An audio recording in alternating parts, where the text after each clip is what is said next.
Hello, in front of me I've got Samsung Galaxy A14. In this video I'll show you how to use Google Assistant on lock screen.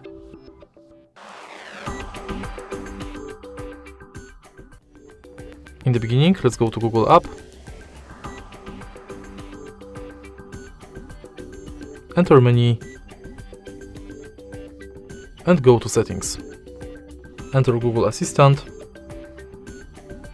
go to voice match and enable Hey Google function. Tap next, agree and continue.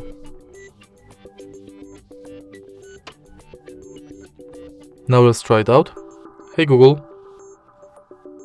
Now we are sure it's working, let's go back and enter lock screen. Make sure that this function is enabled.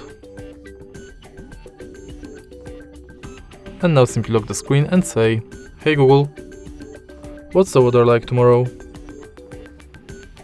There will be showers with a high of 52 and a low of 35. And that's basically it. If you find this video helpful, please leave a like, comment and subscribe.